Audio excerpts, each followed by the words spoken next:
Bismillahirrahmanirrahim. Assalamualaikum warahmatullahi wabarakatuh.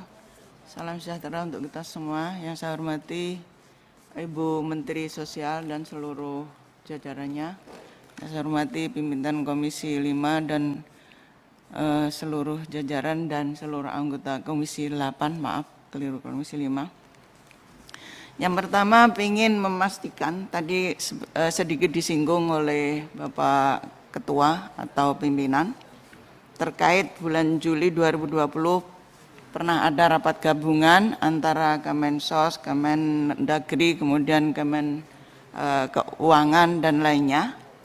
Kemudian Ibu Menteri mengeluarkan peraturan 26 Februari 2021. Nah, kemudian terkait ini, maaf Bu Menteri, apakah kemudian masih diingat bahwa kalau nggak salah SKB 3 Menteri antara Kemensos kemudian Kemendagri Kemenkeu itu adalah verifikasi atau pemutahiran data itu adalah kewajiban seluruh kepala daerah, bupati atau wali kota, dan setiap tahun itu diadakan pemutakhiran data 2 kali, yaitu bulan April dan 2 Oktober. Itu yang seingat saya di SKB 3 Menteri, itu yang pertama. Kemudian yang kedua, terkait pemutakhiran data atau verifikasi validasi data ini memang penting, karena kalau tidak itu akan terjadi hal-hal yang tidak semestinya dilakukan, yang berhak tidak mendapat, kemudian yang tidak berhak mendapat. Kemudian ini namanya naudzubillah, kemudian tidak tepat sasaran. Yang memang kalau saya perhatikan banyak permasalahan yang ada. Yang pertama yaitu belum memadainya anggaran yang dialokasikan untuk menjalankan kegiatan verifikasi validasi data. Anggaran dialokasikan untuk kegiatan verifikasi validasi DTKS seringkali tidak memasukkan perhitungan medan dan jarak tempat tinggal penerimaan manfaat, serta keterbatasan frekuensi angkutan umum menuju tempat tinggal menerima manfaat. Kekurangan anggaran ini menjadi penghambat dan menjadi beban berat bagi petugas pendata dan verifali DTKS. Kedua, masih belum memadainya jumlah, kualitas, dan honor SDM petugas pendata dan petugas verifali DTKS.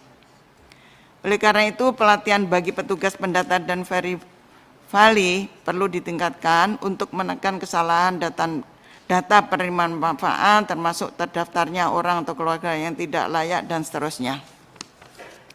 Yang ketiga, belum terwujudnya sistem yang terintegrasi antara DTKS yang dikelola oleh Kementerian Sosial dengan data kependudukan yang dikelola oleh Kementerian Dalam Negeri. Yang keempat, belum memadainya perangkat dan logistik pendataan dan verifali. Di area yang jaring telekomunikasinya sering mengalami gangguan teknis, menyebabkan transfer data menjadi terhambat. Oleh karena itu, pemerintah pusat, pemerintah daerah, dan perusahaan provider perlu mencari solusi untuk meningkatkan performa transfer data. Yang kelima, belum jelasnya struktur organisasi, petunjuk teknis atau petunjuk pelaksanaan, dan SOP terkait kegiatan verifali DTKS. Berbeda-beda daerah, berbeda struktur dan pemahaman tentang pelaksanaan verifikasi data.